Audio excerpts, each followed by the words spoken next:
And we are live. Welcome to the Coach and Coach podcast. We're back, refreshed. I guess that's what you want to call it. But the Coach and Coach podcast, we are back and we are rolling once again. Make sure you hit that subscribe button. TikTok fans, we are here. We're waiting for you guys. Go ahead and hit that screen, hit that subscribe button. If you're looking at us on Facebook Live, go ahead and join us. Share this, share it with somebody. Let them know that the Coach and Coach podcast is on. Those that will be listening to us in the morning, make sure that if you're listening to us on Spotify, on Amazon, on Apple Podcasts, you hit that subscribe button. Don't miss an episode of the Coach and Coach podcast. Well, Coach, we are back, and it's time, man. Football is getting to that real season now. Yeah, we're entering Saturday will be November 1. We're entering that critical time. Jostling for position where you're gonna play your postseason ball, or if you're gonna get to play your postseason ball, it's you're all hands on deck, and I'll be sitting on the couch enjoying it. Oh yeah. And this on the high school level, tomorrow I'll be able to fill out the brackets. Coach, I think I will have on TikTok Live, I will have a bracket show tomorrow because I know 1 and 2A will be complete and figured out, so we'll know where everybody is going. We should also be able to. Also be able to do 3A and 4A. I think 5, 6, and 7 will complete theirs next week. But we'll at least know how those first 4 classes will be and where they'll be going, and just kind of getting an idea of what's about to happen. We got a couple of games going on tonight, and we're gonna dive right in it. We definitely gonna dig, and we're gonna spend a little time. We're gonna spend a lot of time on the college level tonight, but I do want to give the high school some love tonight. Strange night, that's that end of the season, that Thursday night end of the season where the census is it's a lack of referees, so we have to play those games. But what do they do all those other week, Coach? If Thursday night got to be the night you have to play those games, what about week 2, 3, 4, 5, and 6? Where do the officials come from then? Or maybe I'm just missing something. Yeah, it doesn't make a lot of sense. I think that's just an easy excuse to say, hey, we don't want to be late Friday night trying to figure the bracket. We'll spend all day getting the brackets ready instead of and get it published on the website instead of on Friday night, late Friday night, early Saturday morning. That's my guess. Yeah, that's what it sounds like to me. But right now, just a few games that have reported scores. We do have Bruce up 14-12 to Strayhorn. We know the scenario on that. Bruce have to win by 5 or more to make the playoff. If they win by 9 or more, they'll be a third seed. So just winning is not enough. As you can see, I'm in studio tonight. I didn't go to the Bruce game. My wife's son had his senior night tonight, so I was over there for a minute. And I text my wife. I said, hey, it's good when they understand that this ain't just a hobby. They know this is the real deal. I told my wife, I said, hey, I got to get on the road. I got to go get this show started. So she gave me the thumbs up, and then I got on the road. But they are currently up 32-0 to West Lowndes. And I had posted on our TikTok page, man, I was very disappointed in the West Lowndes crowd. There was nobody. When I say nobody, I'm not being sarcastic. Sometimes when we say nobody, it's just 2 or 3 in the stands. It was nobody in the stands. And I'm sorry, man, but if my child is playing football, whether they 0-20 or 20-0, I'm going to be there. It was a shame to see that. Yeah, be an easy night for the gatekeeper counting the money. Oh, man, but I when you see that as a coach, though, that's something you don't want to see, because if you and one day we'll dive into that on how the numbers work in high school sports. But when you live off of your gate, you want a gate, and you definitely don't want. That's a sight you do not want to see, is zero fans on the other side. But we have Tupelo up 42-0 to Lewisburg. You got Water Valley at the half up 19-14 to East Union. Cassuth is beating Alcorn Central 35-7. Winona finally they picked themselves off the ground and they got themselves going. They are 42. They're up 42-0 going into the third quarter against Nettleton, and you got Corinth leading New Albany 7-3 in the third quarter. Calhoun City is leading West Lowndes 40-0 at halftime, and those are the only scores that has presented themselves on tonight. I might need to move my mic a little bit closer to this thing just in case some people start asking questions. I need to be able to look at it and be able to answer it. But Coach, how was your day, man? It's been good. We did our trunk or treat at work today, and so they put me on the grill after I got through working. So I haven't been home very long at all. It was a long day, but it's Friday Eve. I enjoy when you know that tomorrow's that last work day. I Oh enjoy that feeling of when it starts hitting. man. Oh man. And knowing what tomorrow's going to be. But man, you know what? Let's dive right into it because man, we got to really get into this college football week that we got going on. We're going to start with the SEC, and we're going to go on from there. But man, I'm going to run down these games, and then Coach, I'm going to let you get the rolling on it. You got number 9 Vandy traveling to Texas at 11 a.m. That is going to be a big one right there. You got number 5 Georgia going to Florida. You got Mississippi State traveling to Arkansas. You got number 18 Oklahoma traveling to number 14 Tennessee. You got Kentucky traveling to Auburn, and we have Ole Miss taking on South Carolina. Coach, what is in the SEC tomorrow? What should we be looking for? Is there upsets on the horizon? There is one upset that I think I see, but I'll let you know when we get there. Just looking at the slate, I think from an upset standpoint, I think like could Kentucky get Auburn? I don't know. That's a I didn't look at it from an upset set standpoint. I looked at it from a line, and I was like 11 and a half's a lot. I don't think either team will be able to. I don't. I'd Yeah. like to know. I should have wrote down the total because I bet it goes under. Um, we can go through them, but I like out of the games I picked. Now I didn't from a spread standpoint. I didn't pick a lot of covers, but I don't see. I think it's a pretty standard week. I don't think there's just a bunch of chaos in the SEC this week. Well, Coach, I do see one, and I I think Texas is going to be going to beat Vanderbilt. I just think and you can't. I mean, Vegas think they're 3.5 favorites, so um, in the sense of point spread, over and under, it's not a upset per se. So pick But 'em. if Texas beat Vandy, man, ain't that something? If somebody beats Vandy, it's an upset now. Yeah.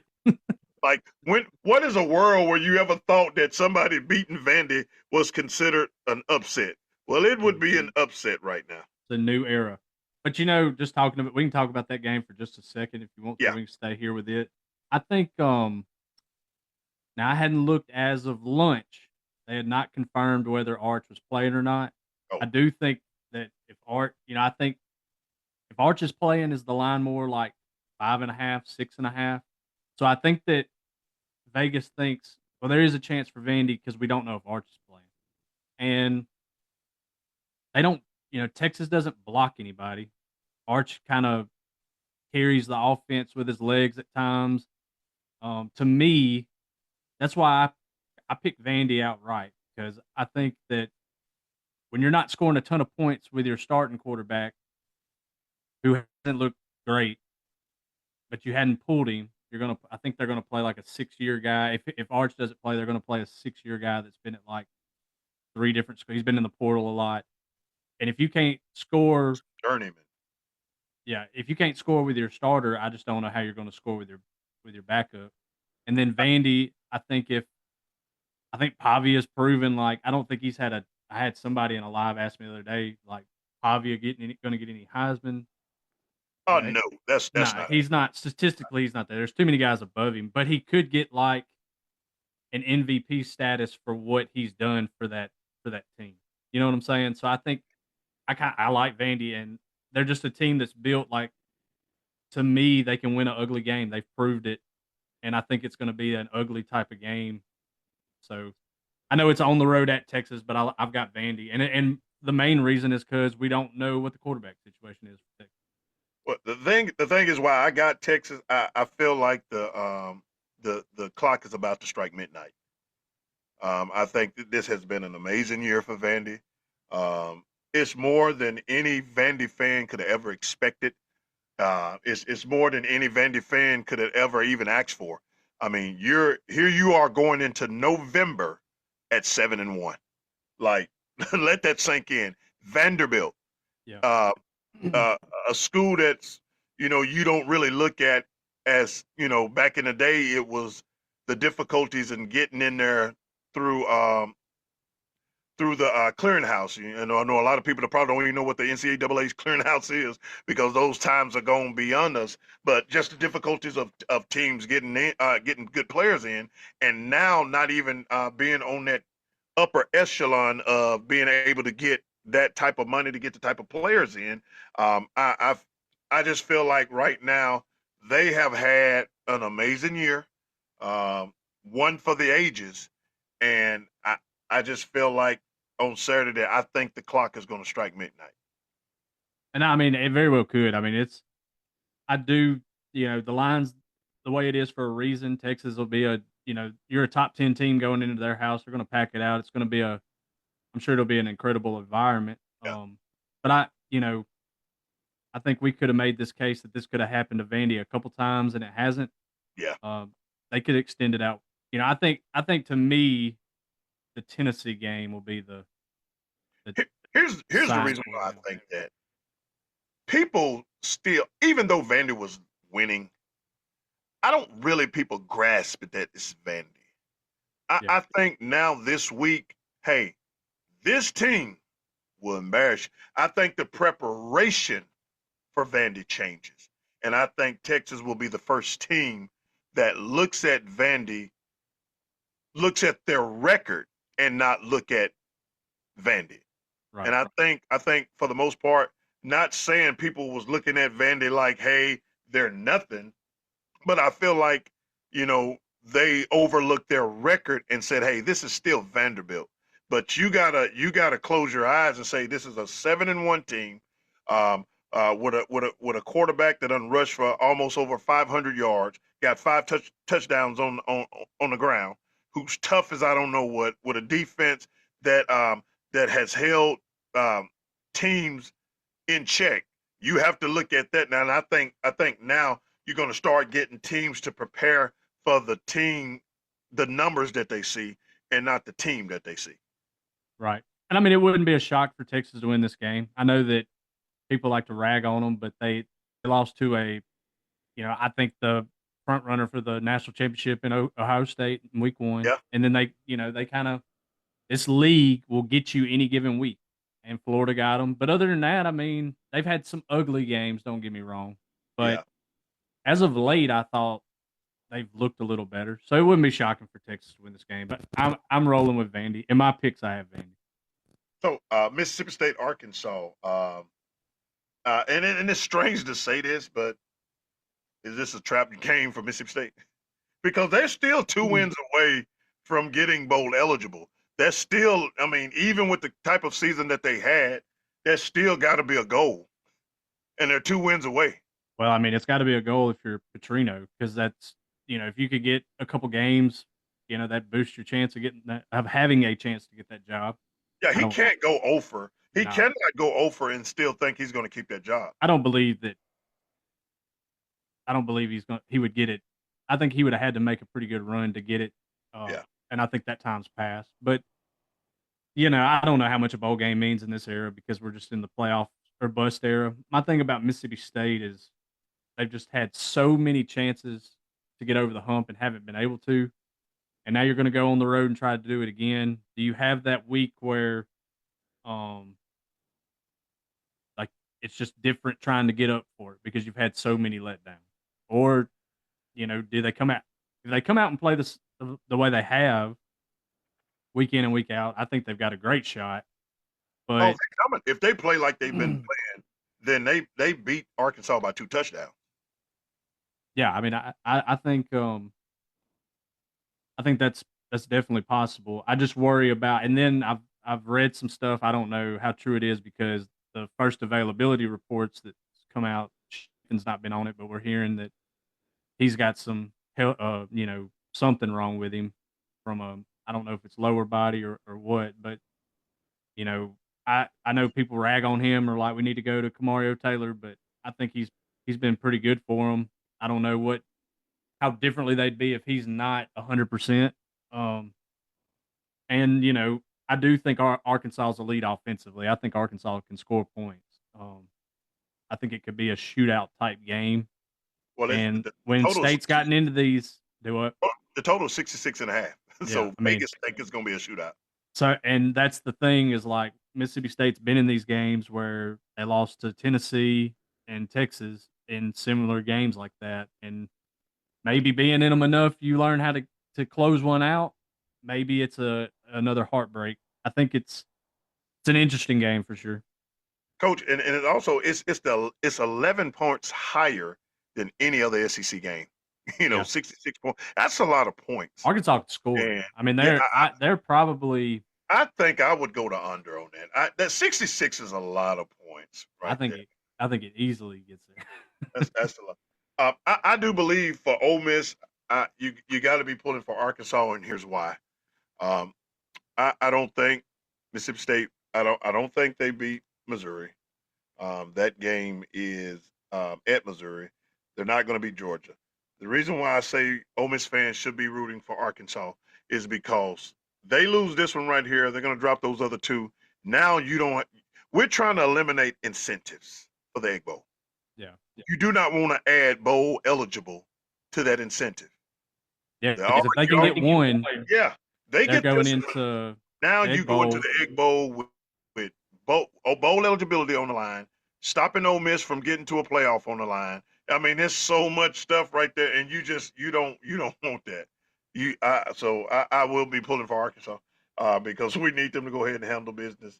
Um, Oklahoma, Tennessee is interesting. It's interesting because even though we kind of said last week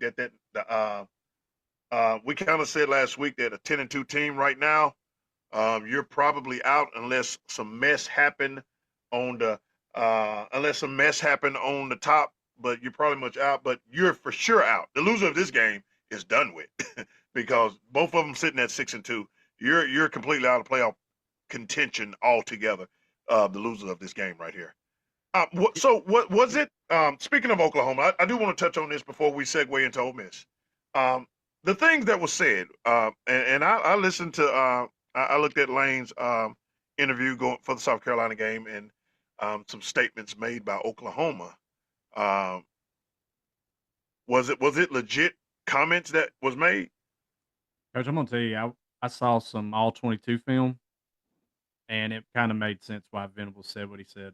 Our secondary blew so many coverages that if Mateer, I know I saw three different plays that if Mateer just makes does what he's done all season, it's possibly three touchdowns. I don't know if they win the game, but I think we'd have been in a shootout. We'd have been forced to do more, Wow. and you don't know what happened. I think our back end, and we'll get into it as we go talk more about the game coming up, but our secondary is concerning. Like it's very concerning. Ole Coach, Miss's secondary is. I have been talking about that all year.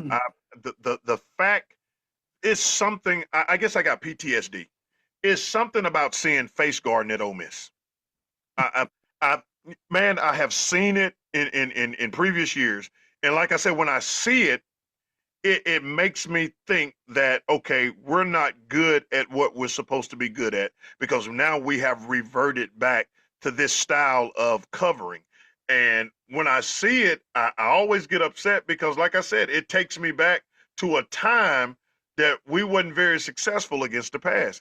And when going into the playoffs, you ain't they're not. Georgia Tech ain't Georgia Tech of the past. They don't. They don't get in a wing T anymore. They don't get in a wishbone anymore. So, and then we have not been. We was good outside of two plays Saturday, but just on the season, we have not been very good against the run. No, it's a it's an average defense. I mean the advanced analytics put you like right in the middle of FBS football for Well, Coach, defense. that's a good segue, man. Let's go straight to it, man. You got number 7 Ole Miss hosting 3-5 South Carolina. When I say when I say trap, this is a trap game. This game reminds me so much of the Florida game that is scary. Yeah, I've I will say when I watched Oklahoma all week last week, and I watched LSU the week we played LSU, and I watched Arkansas and Kentucky. I will say South Carolina just does some things that make me kind of nervous. I know Oklahoma had a really good defensive front, and I think that South Carolina can pose some same problems as far as scheming it. Um, they're aggressive. I don't think they're great on the back end, as good as Oklahoma was, but defensive line, I think there's some similarities there.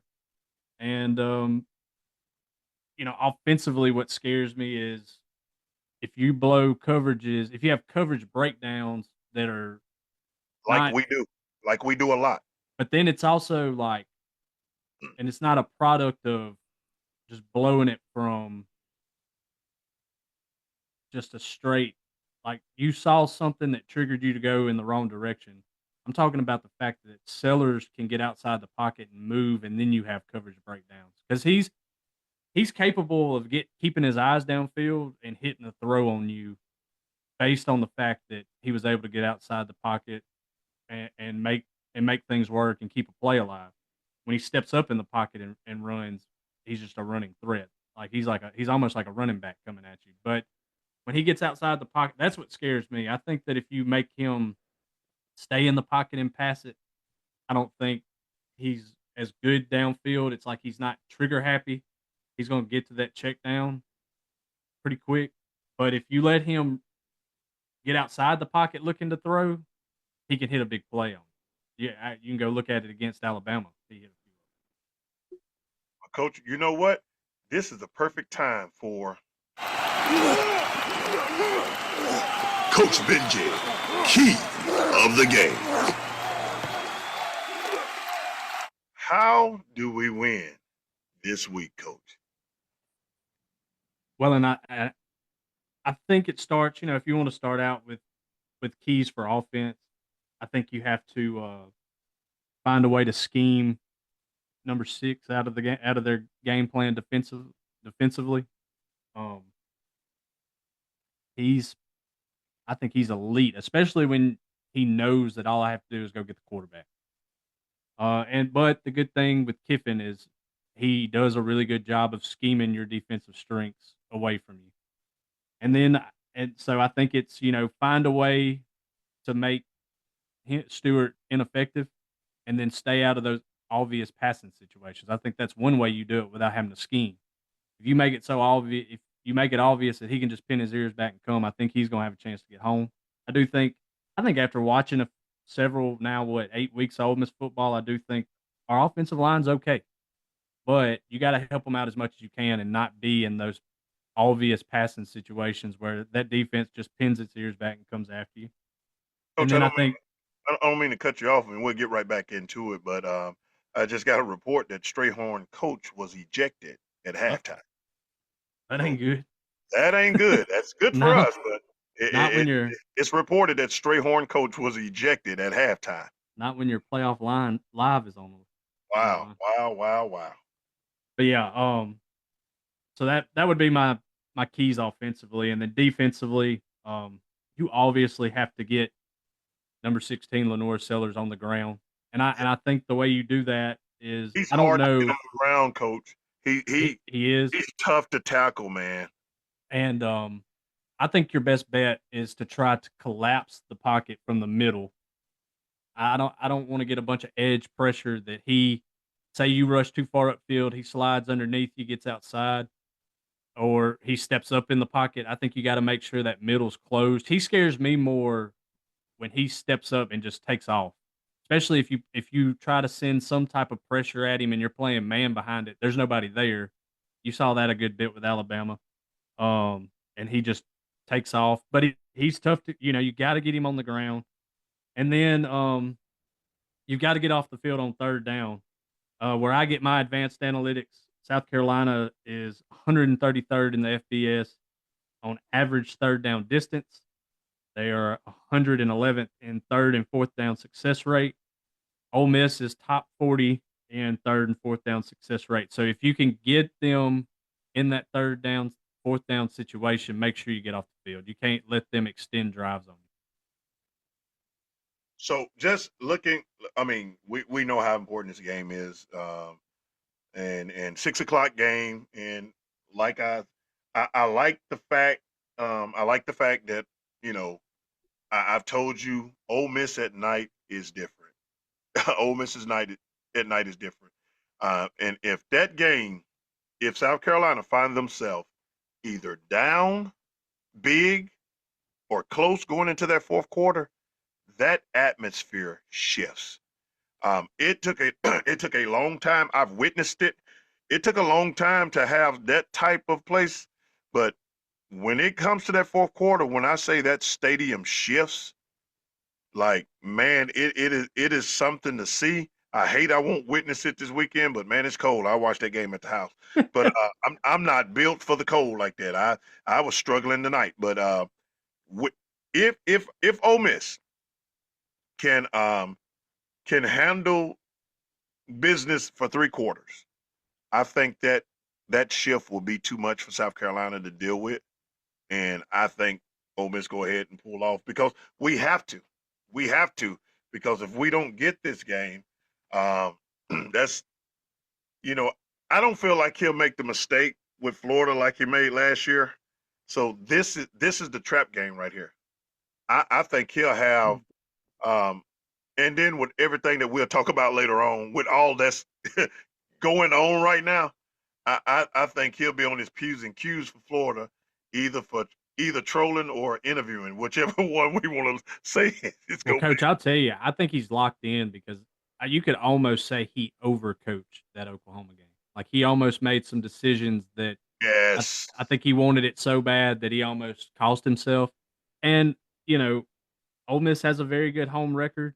I think they're like what 33 out of their last 35 at home they've won. Um, I think you can't have a loss in this month of November for Ole Miss because you don't want to get in a situation. I've said it on every live stream I've done on TikTok. I don't think you want to be 10-2 and Ole Miss 10-2, especially because that means you're going to have landmine losses because you're 7-1. So if you lose another game, I would call them landmine losses because they're teams that potentially ain't even they're not in the playoff conversation, might not even be in a bowl conversation, and that's not good for your resume.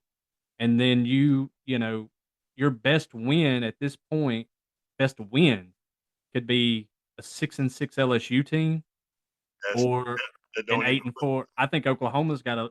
They're staring 8-4 in the face at worst, and so I think you need to go make sure you secure these next 4 games, and because I think 11-1 that you're a no doubter. You're a 5 or 6 seed at 11-1. Yeah, and like I said, a 10-2 Alabama will get recognition. 10-2 Georgia get recognition.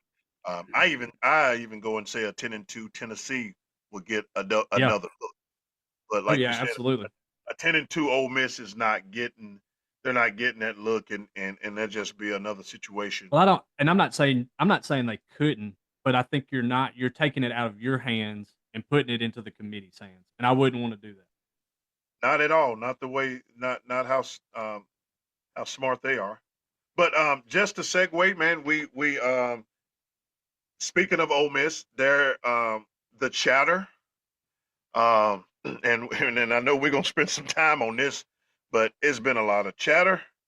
The chatter have got louder and louder and louder.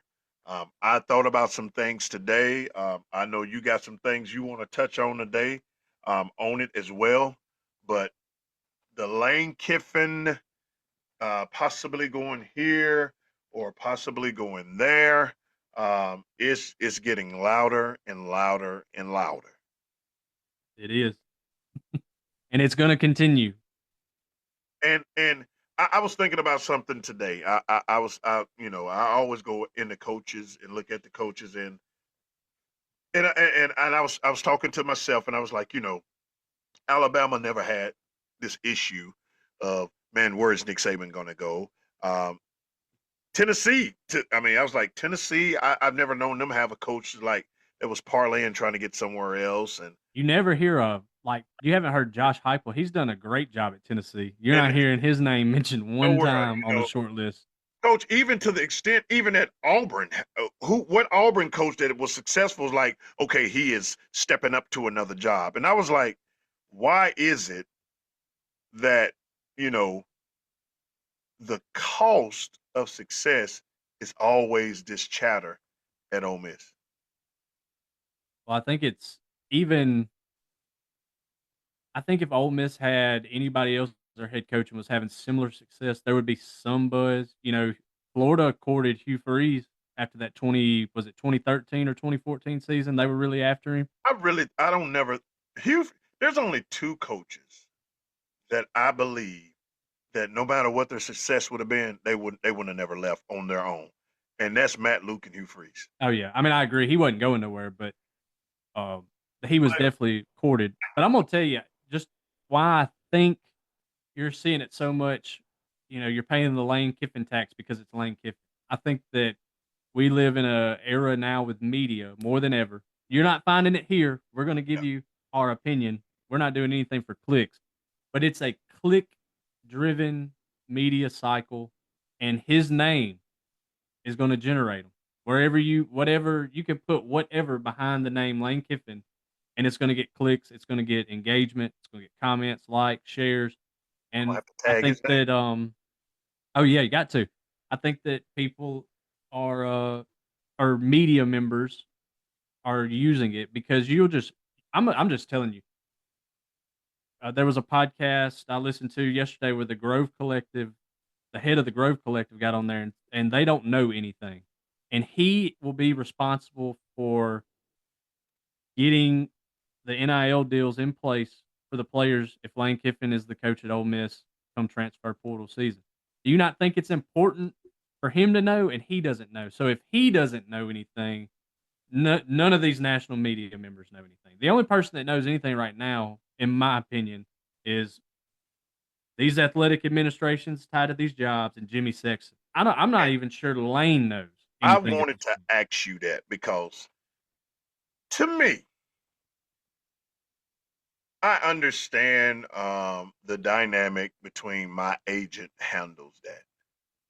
But when you look at a personality like Lane Kiffin, it's hard for me to think that he has no knowledge of what's going on.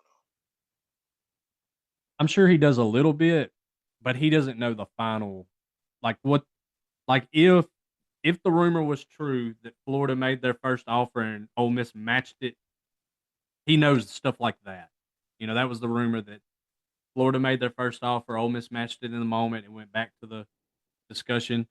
He probably knows stuff like that, but I don't think Jimmy Sexton's just in contact with him constantly. Like, what you think about this? I think Jimmy Sexton's like, no, I'm going to get the top dollar now, then I'll go to Lane. So he probably gets updates, but I don't think it's something that's discussed daily. I'll put it that way. I He just, may get a. you know, I thought about cost of living today, Coach. I'm an economic major.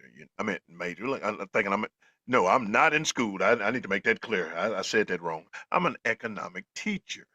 So cost of living is something. Matter of fact, we're on a project right now called Living on Your Own, where my kids got to figure out a way to manage their finances and know how to live on their own.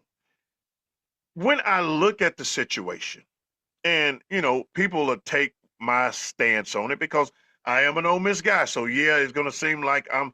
Yeah, you're gonna say that because you want Lane to stay. I want stability.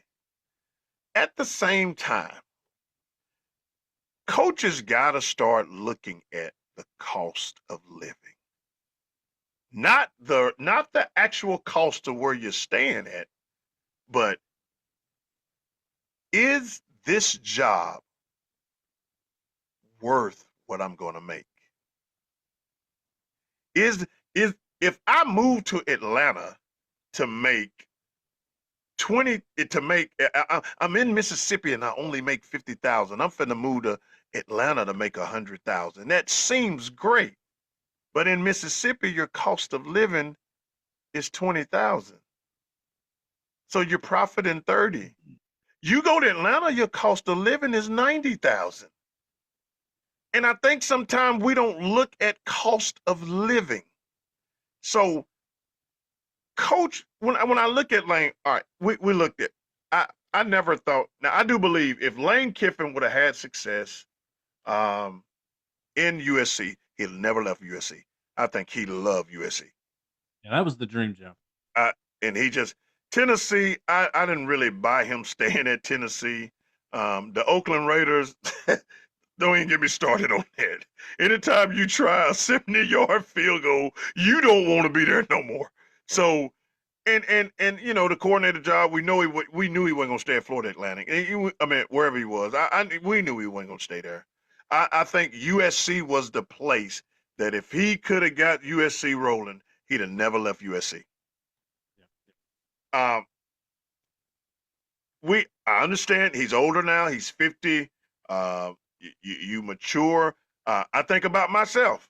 You know, 10 years ago, after the season that I had last year, I would have been trying to parlay that if I see if I can go somewhere else. Now, I don't feel like moving. I don't feel like filling out no application. I don't feel like going through no interview. So, so if what I do ain't enough, I don't care. You know. So,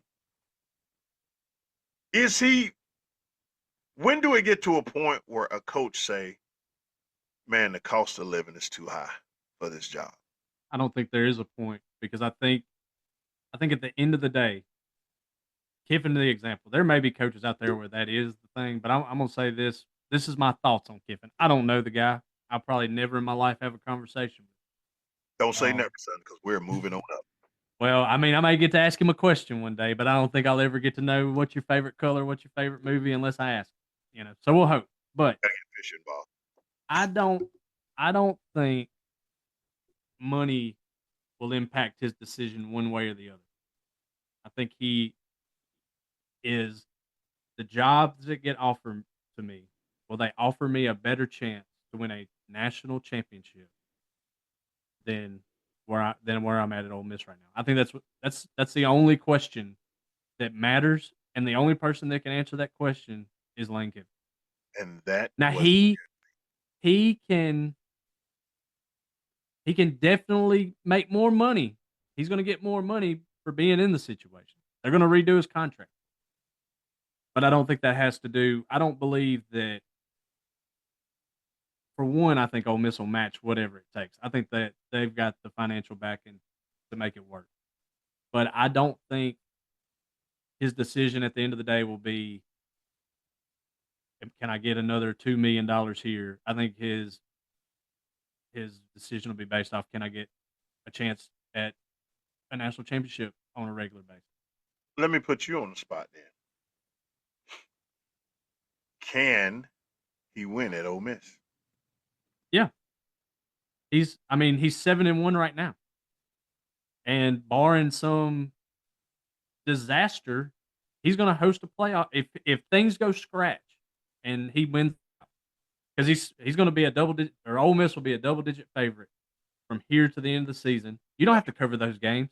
If you win those games by 1 point and you go 11-1, you're hosting a playoff game, probably against. If you're the 5, you're going to play Memphis or Navy or Tulane. Wish it was Notre Dame. But go ahead. And if you win that game, you might get your chance at Notre Dame, or Yes, you might yes, get that's who I want. But the 5's going to play the worst of the top 4. which would be somebody that really didn't belong in the playoffs to begin with. I mean, it's probably going to be the loser of the SEC. Whoever Number, loses this, yeah, they'll probably put. My guess would be if Ohio State wins the Big Ten, they'll be the number 1. The winner of the SEC will be the number 2. The loser of the Big Ten will be the number 3. That way, you don't match it up to where you get in those semifinals. You get the Big Ten championship game again, or the SEC champ. They'll make it to where those games don't match up again.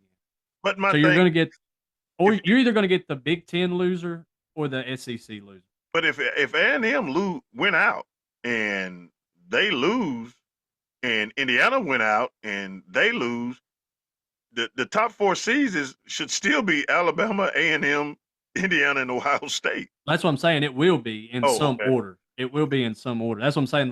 The loser of the SEC championship game will be the 3 or the 4. The loser of the Big Ten will be the. If it's A&M, if Alabama loses, I don't believe they get a top 4. Then who are you going to move up? You're going to put the ACC champion in the top 4? They have to. If Georgia Tech went out, they have to. They're ugly. Ugh. Georgia Tech is ugly. That is. Well, hey, then you get Georgia. Then so say that happens.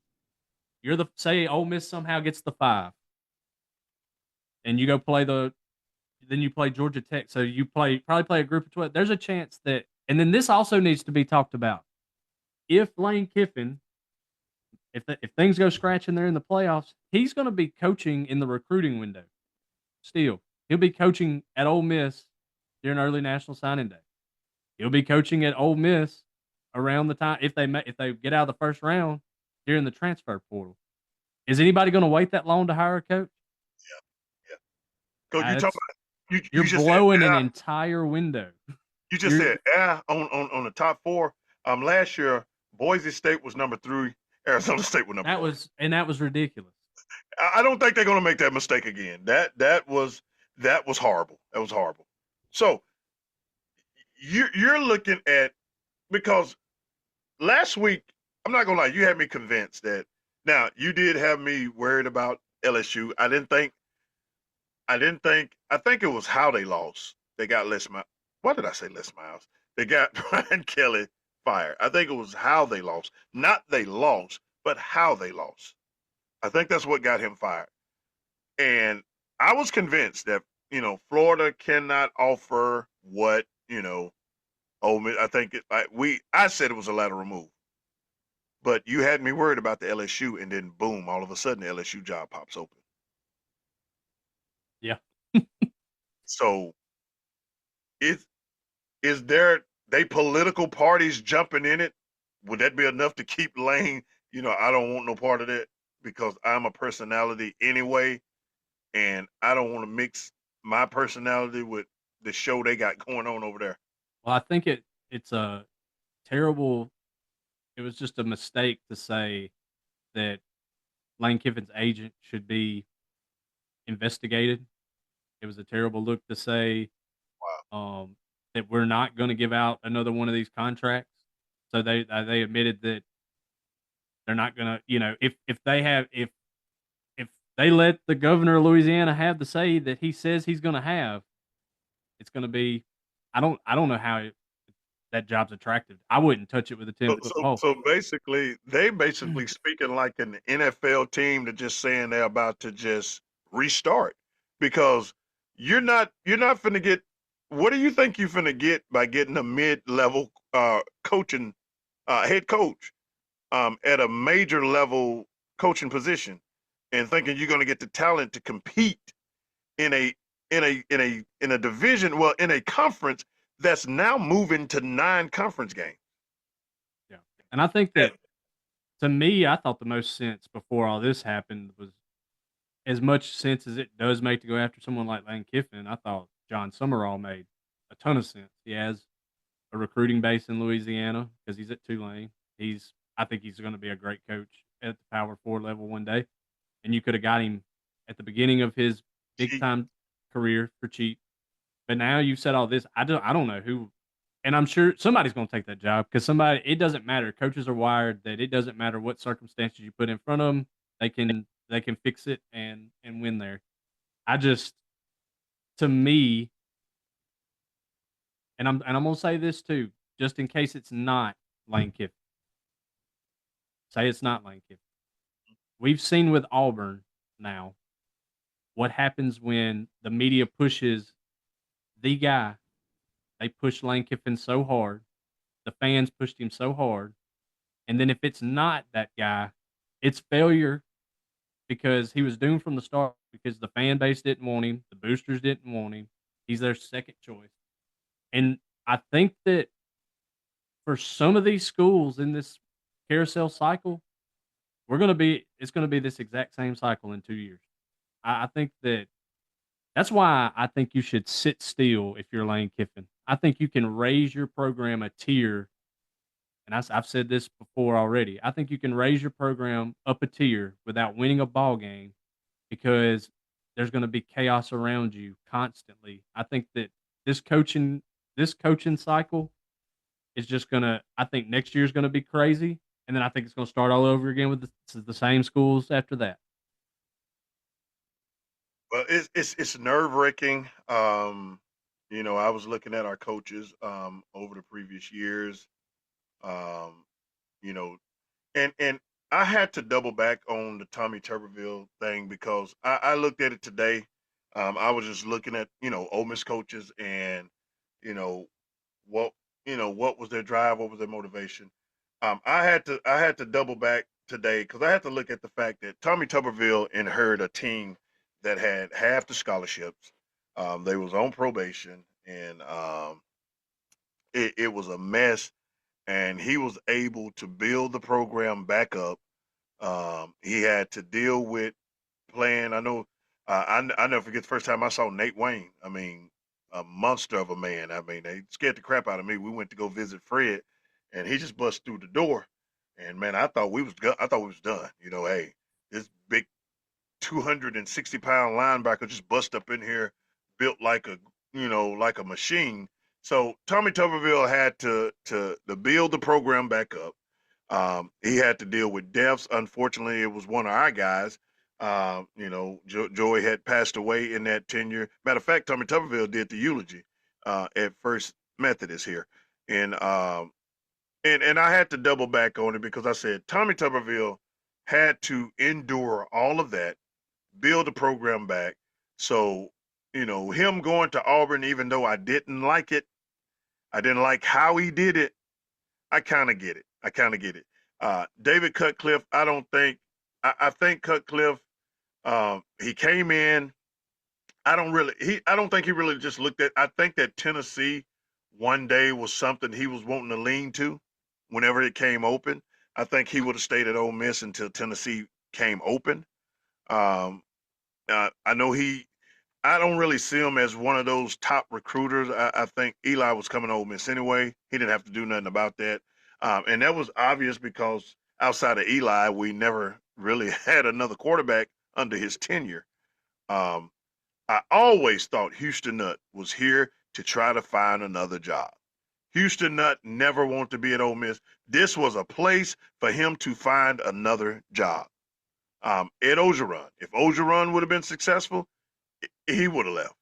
And I'm still holding on. I like Hugh Freeze and Matt Luke. I just felt like success wouldn't have driven. They would have still Matt Luke, even though personally, well, it was. I can't even say personally. It's more professionally. Um, uh, it was professionally personally because he didn't recruit my nephew. But and but I do believe. I mean, his heart was Ole Miss. Like his heartbeat was Ole Miss, and I don't think he would have went anywhere. But coach, and I know it's a different era. Like there's 2020 and to now, and then there's 2020 and back. But name an athletic department, athletic director, chancellor combination through the Tommy Tuberville, David Cutcliffe, Ed Ogeron, and so on and so on and so on. Houston Nutt that was as connected, efficient, um,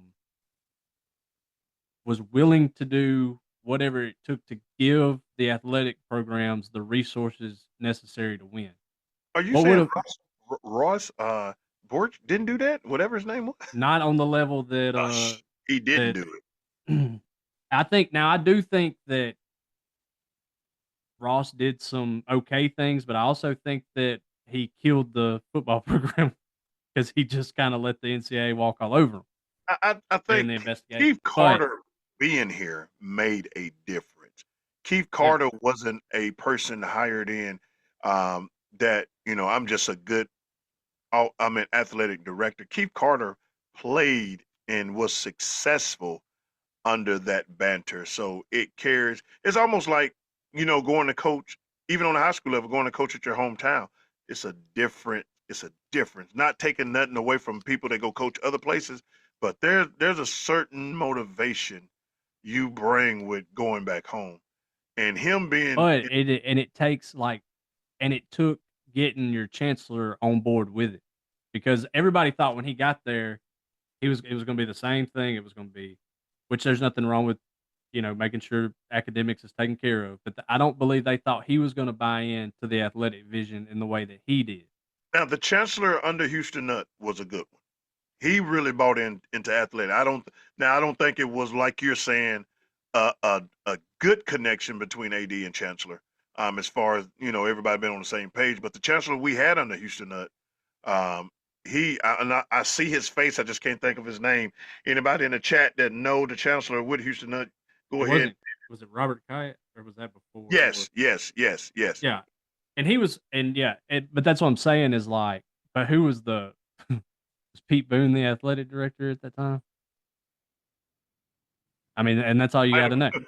might have been. And So Pete Boone was probably the worst athletic so you director. get that you get both parties together with their coaching staff that's all on the same page, moving in the same direction. There's no divide, egos put aside. It's the most efficient Yeah. athletic department they've ever had, and I think that a lot of coaches would have thrived with the resources Lane Kiffin's getting. So what I'm trying to say is regardless of what happens, I think you could say Kiffin built the program to the stable point that it is right now, but I think it'll be easier to hand it off if something happens. I'm saying don't stress it as to the people out there because there's if you get on the internet, there's people stressing, and I think you just need to kind of relax. No, I need to pull up the archives because didn't I make a point about this about a couple of weeks ago? I think you did. Yeah, I So got to pull the I just archives out. I was just I echoing. just I'm just I'm just coach. We're just 2 years, a year and a half removed for the same thing. Every year this can't be this. Every year, coach. I mean, every other year, this is what we got to deal with. When do we get to a point to where this is not always an issue? Like, I think that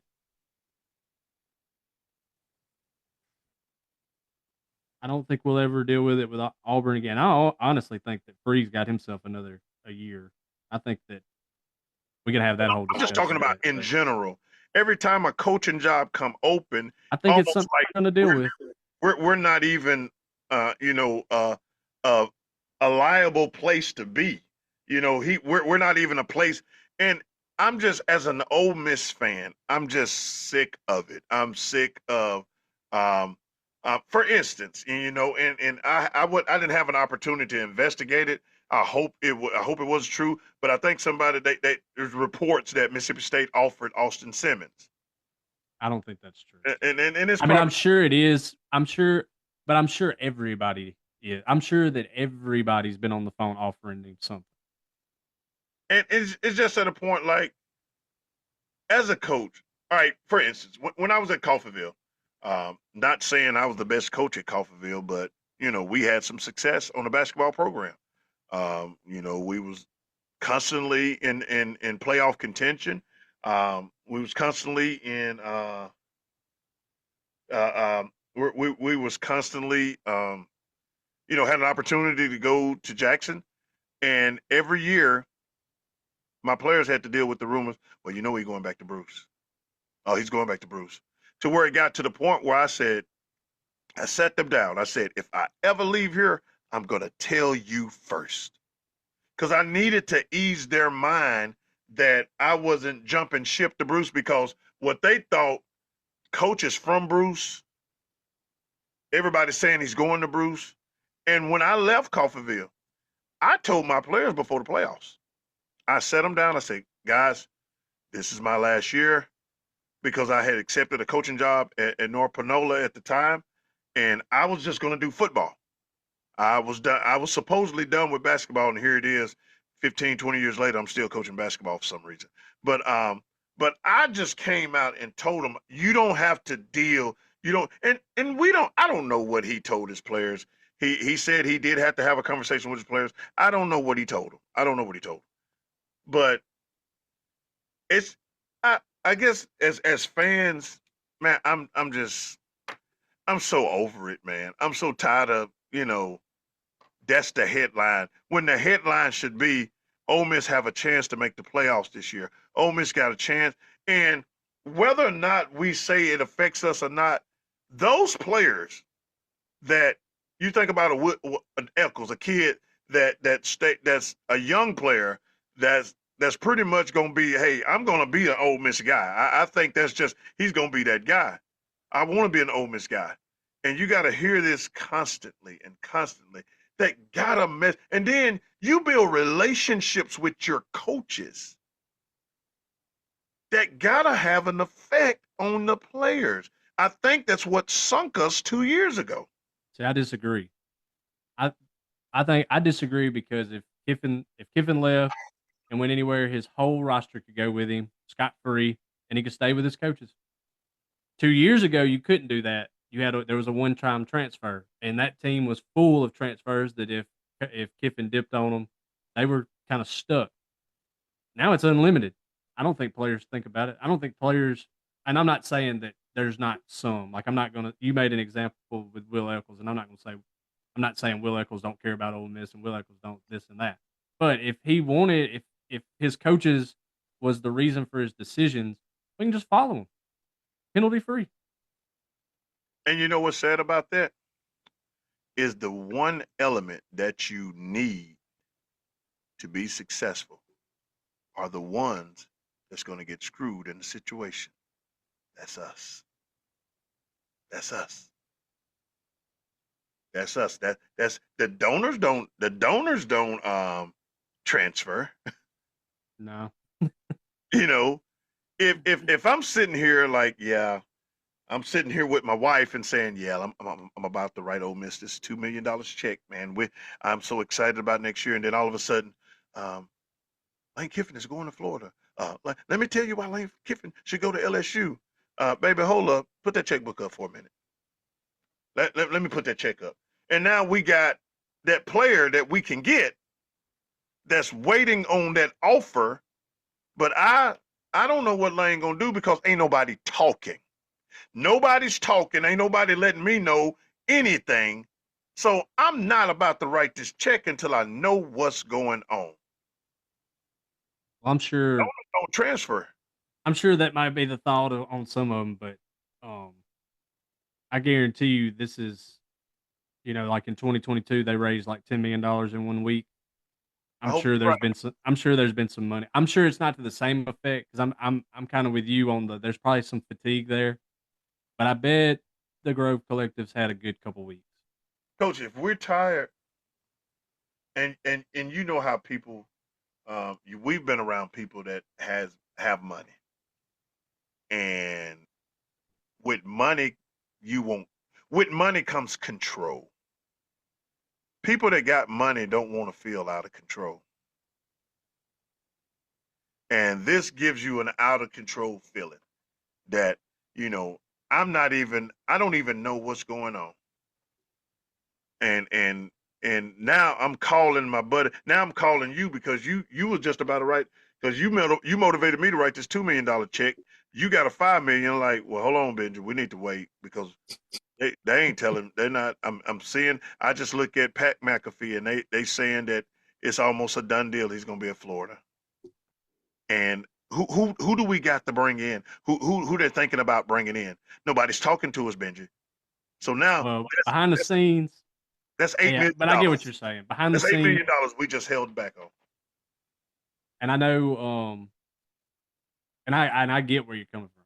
I just think that you got to trust this athletic department that Ugh. they've got the plan in place. I think they have a plan in place already if it happens, and they have a plan in place if the extensions. I'm kind of out on the Florida stuff. I don't think he's going to Florida. It's just so frustrating. Well, I mean, well, what you just told me about LSU, it don't seem wise to go there. I'm telling you, I'm starting to. I was like, and I mean, I could be completely wrong, but I'm I was 50-50 this time a week ago, and I'm more like in the 65, whatever, do the math, 35. I think it's slowly creeping that I think he's staying. Well, I mean, it's frustrating, my guy. It's frustrating because, like I Because said, winning's the answer to all this. Like I think you just need to cheer for Ole Miss to keep winning because that just winning pushes is the the date back, answer, and winning is the problem as well. and it's Which gonna is put you. Oh a yeah, double-edged absolutely. sword. It's a double-edged sword. But the We more you wanted to see win, the longer the season lasts, and the window for him to be hired somewhere short. So you just got to keep hoping for winning. and it's just and I was wondering, we drop one of these next 4 games. Is that the motivation for him to just go? Could See, be that because long it. blank Ooh, scared me because it would be some bad because they're bad losses. I think that was what was so important for them to beat Oklahoma. I think that win kind of shut some of this down. So you cannot lose one of these next three at home or the Egg Bowl. Like, yeah, I mean, it definitely will have an impact. man, it's just we oh man, it's just the era that we in right now, and I hope whoever's putting this contract together that you will put a buyout clause that will trump those of those major programs, so we can quit being in the situation to where we are. But you know that's negotiated language, coach. And if I'm getting a raise every year because of my my buyout so small, I'm not going to accept terms to for a bigger buyout. I think that's something they may be stuck with. I think that's something that maybe not part of that might not be negotiated. But from the looks of it, we just look like we just in a shape right now. We just we got we gotta. Our trust is in time, That's all it is. Time will tell. and I'm I don't telling you. like that. I don't like that because as a fan, fans are not patient. We're not. We pay to not be patient. Right. We pay not to rebuild. We pay, and it's a crazy dynamic. Everybody else, you get paid to be. We pay not to be patient. So it's just, man, like you said, you win, just win, beat South Carolina this weekend, and and hopefully we don't Washington State, the Citadel, and beat Florida, and then make my Thanksgiving good. Well, Coach, let's look at the rest of the top 25. I keep looking up at the screen because Lamar Jackson and his whatever he got going on is back, and I'm pretty sure that they'll take over the airwaves because he's been throwing touchdowns tonight. And but it is the Dolphins, two win teams, going at it on Thursday night football. It don't make any sense. But the rest of the top 25, you got number 25. I told you Memphis was going to get up in there. Memphis top 25. Memphis 25 will go to Rice. You got Penn State, who is unranked, going to number 1, Ohio State. You got number 10, Miami, going to SMU. You got West Virginia going to Houston, number 22, Houston. You got Louisville, number 16, traveling to Virginia Tech. You got number 2, Indiana, traveling to 4-3 Maryland. You got number 12, Notre Dame, um, traveling to 1-7 Boston College. You got number 13, Texas Tech, going to 4-4 Kansas State. You got number 15, Virginia, traveling to California for a freaking division game, for a conference game, all the way in California. You got Purdue 2-6, traveling to number 21, Michigan. You got number 8 Georgia Tech, undefeated Georgia Tech, traveling to 4-4 NC State. Why did it feel like I said that a while ago? Well, I didn't. So many states and techs in my head. You got number 23 USC traveling to 6-2 Nebraska, and you got number 17 Cincinnati traveling to number 24 Utah. Do you see anything in that top 10 that may anything funky can happen in that top 10 this week? Not really. I don't think NC State's very good. Miami's gonna probably smoke SMU. I think Indiana, Ohio State roll. Think Georgia wins. Think I got Vandy winning. And I got Ole Miss winning. So not much. Kind of a kind of weak, huh? Yeah, I do think the interesting thing, uh, looking at the Big 12, you got Cincinnati and Utah. Uh, Cincinnati trying to control their own destiny in the Big 12, and they're an underdog. They're the higher ranked team. They're a 10.5 point dog. Their money line is plus 280. I think that's kind of interesting. Interesting. Very How interesting. do you feel about Penn State plus 1,000? You know, if you want to, if you just got money to burn and you want to take that chance, I go don't ahead think and it's worth taking, but get you there's some $50, value there. get you $50 that you wasn't gonna use anyway, and you take the money line. If it pay off, man, you gonna turn that $50 into 5 grand, Look man. like the What a smartest Christmas you'll man. have! What a Christmas you'll have. So if you want to take that chance, get your $50, put it on Penn State to upset Ohio State. And is it plus 1,000 or is it just is 1,000 even? Yeah. Put your $50 on it, uh, and and let the good times roll. Don't watch the game. Don't look at the game. Just Oh just no, you can't look at it. yeah. Don't look at the game. Just do it and going about your business and check ESPN later on. Go to whatever site you need to go to. Check it later on, and maybe you might be looking for a great Christmas, or you could just say, "I just gave $50 away." Because I'm now, I think I'm out of the. Well, it is Penn State. They did start off. No, I'm just. I think they're toast now. Penn State is done. Uh, I think they just as done as Franklin was when they fired him. So I think that's a wrap. So don't. So but if you got $50 to burn, baby, burn, burn, burn, burn that thing. I'm trying to get the scores um on Bruce and Strayhorn. The last report I had was 21 to 22 to 14. I think I seen.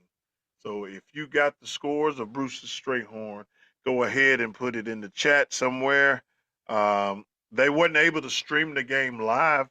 They said Mr. Martyr said that the internet there was horrible, and that might be a reason why we haven't got a lot of updates. But I am trying to locate some updates because we do want our Bruce listeners to know what's going on and if we still in this thing or not. But Sometimes no news can be good news. yeah, but sometimes no news is scary news too. And right now my heart kind of beating because we're getting to that hour to where that the game should be wrapping up. Yeah, it should be getting late in Strayhorn. Yeah, yeah. So if you are at the game in the chat or on Facebook, if you're at the game or if you know the score, JC, my friend, you have done a terrible job tonight reporting on the game, man. And I don't know what to say to you, but you Chris, have done a horrible job tonight. Chris You Ford said 28-18. 28-18. We're up 4. How did they get four? They get two safeties? They were up 20. We were up 22-14, Um, and that's 22-18. It's a weird score.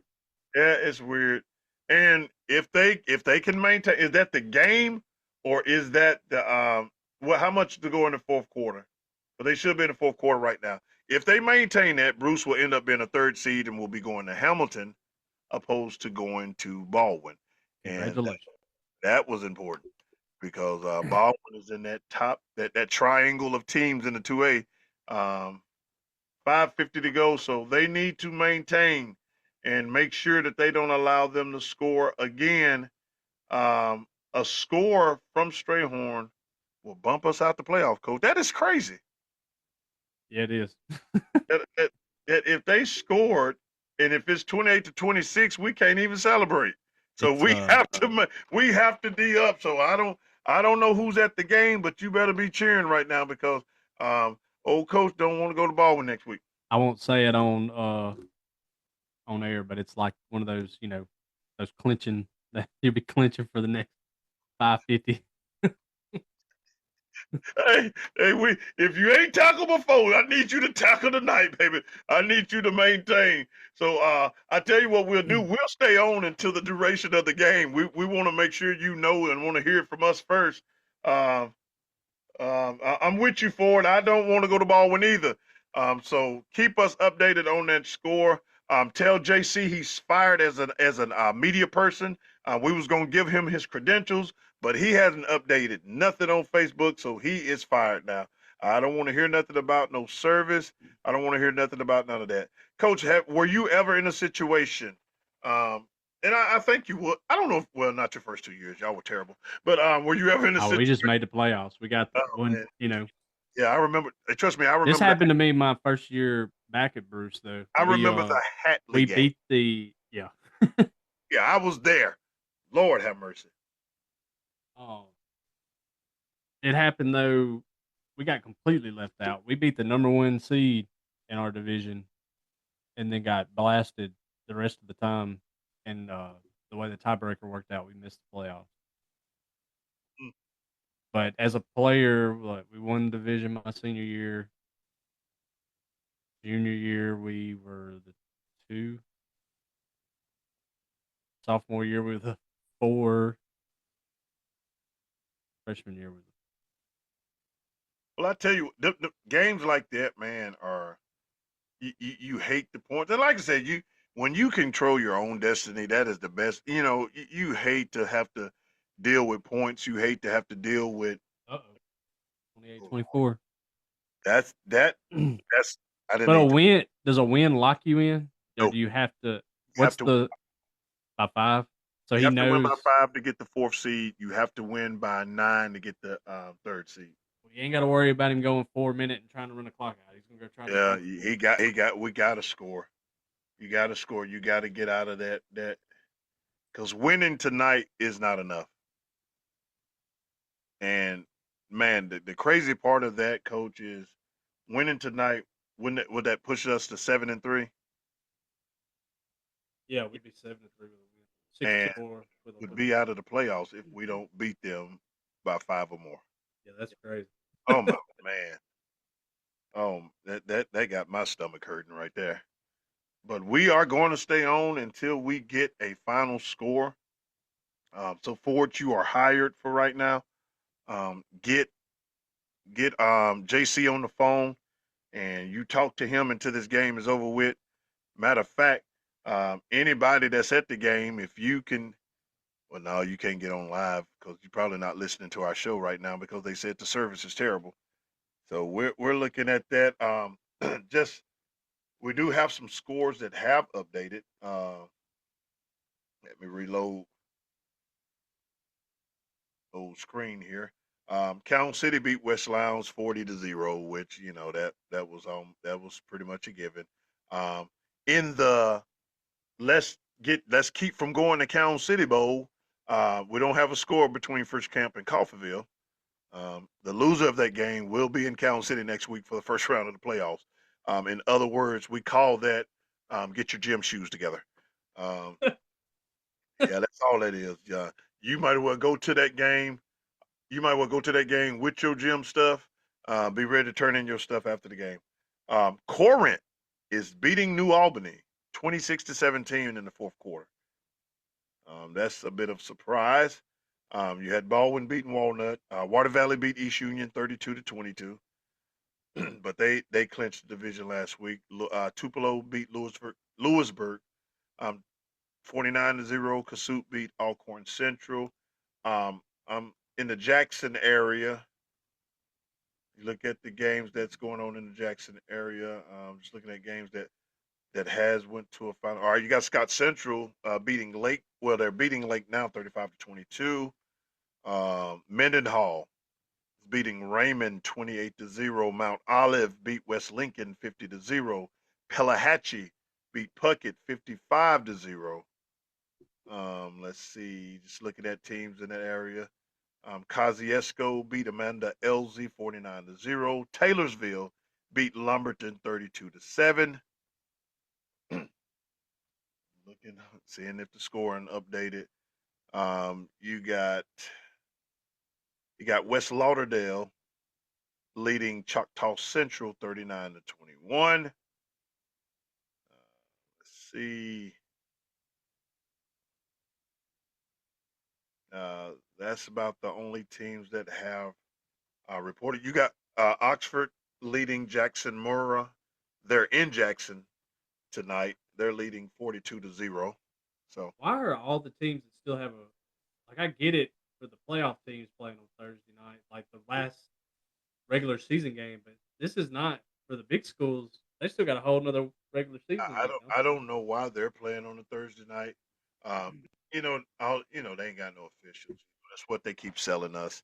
There is no officials, and we need you guys to play on Thursday night. So I don't know. It makes it tough on guys like me trying to make sure kids are at school the next morning.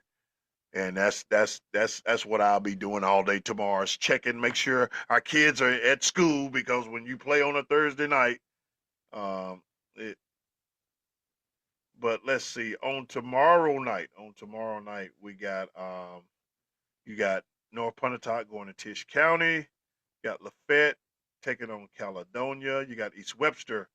Um, if UPOR loses this game, I believe they're out of the playoffs, and that's another situation that just blows my mind. You got Hatley. Um, yeah, it's with the Hatley and Hamilton game. If I'm not mistaken, this is the second seed game. So this will be the second seed game tomorrow night. You got Pontotoc going to Columbus. Let's see, Grenada's taking on Lake Cormorant. You got West Point traveling to New Hope. Coach, check the chat.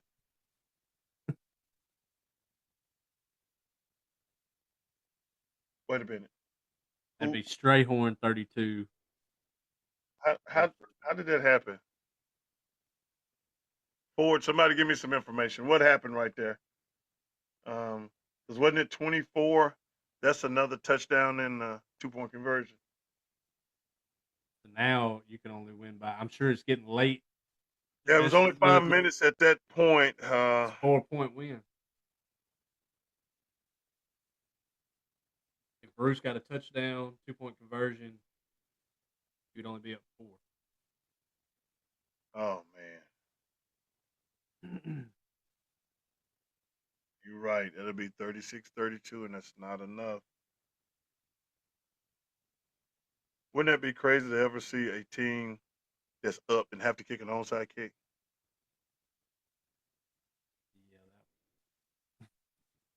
Yeah, That is, I'm not liking this right now. But Ford, keep us updated, man. I'm still trying to check the page. I see, coach, it's a minute and 53 seconds left. ain't looking good. Mm.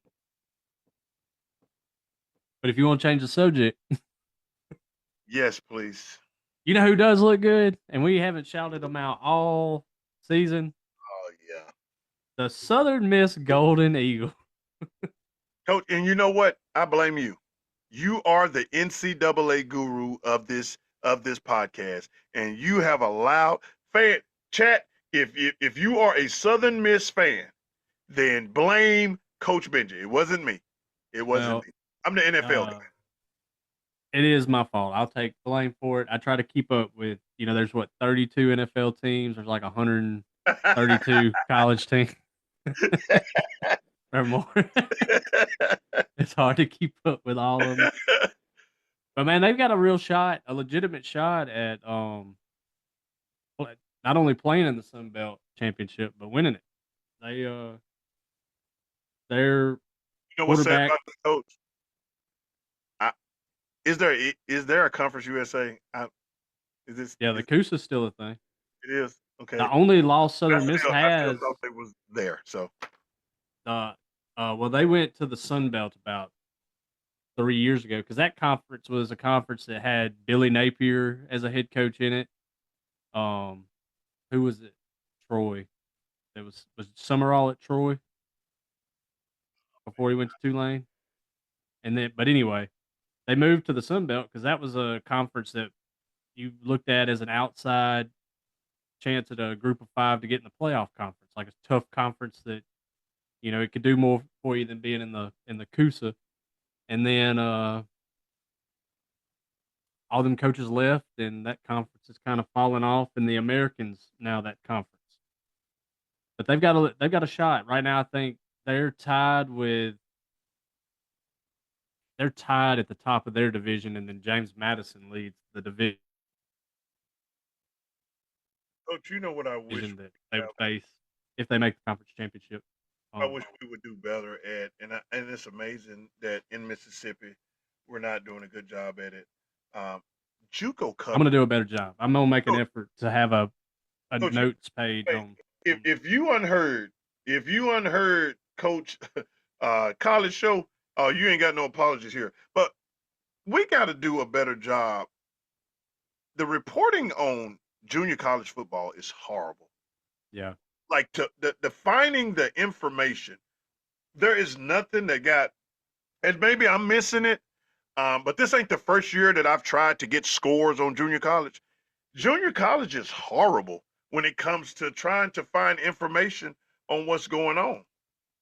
Yeah, even if you go to like the X form or Twitter, whatever you want to call it, pages, it's hard to get updates on there. There's no updates, and it's just amazing of something that's so rich, something that's so. I mean, JUCO basketball. I mean, JUCO football is legit. National champions come from Mississippi. So why we don't have better cover? We should have. It should be better coverage when it comes to that. It blows my mind that our coverages is not better than what it is right now.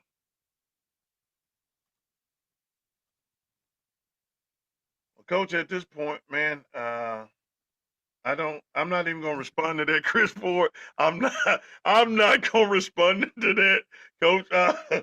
Coach, you don't respond to it either. But we're gonna leave that. We're gonna let Ford have his moment on that one. I will not respond to that. Uh, oh man, what a day, what a day. Not what I wanted to see. Not what I want to see today. Coach, you talking about the sale I've been taken out of the win I've been taken out of the sale. Yeah, it's been taken out. It's showing 32-28 with 153 to go. Um, and like you said, the best we can do on that is a touchdown and 2-point conversion, and we would have to get the onside kick. Yep, it's kind of like when you blow some opportunities, you know, kind of got you in the situation again. And Ford is reporting that that's final now. Yeah. Well, this has been fun, everybody, because I You think know, Coach Marsh is ready to check. guys, it's been nice talking to y'all tonight. Um, man, this is uh,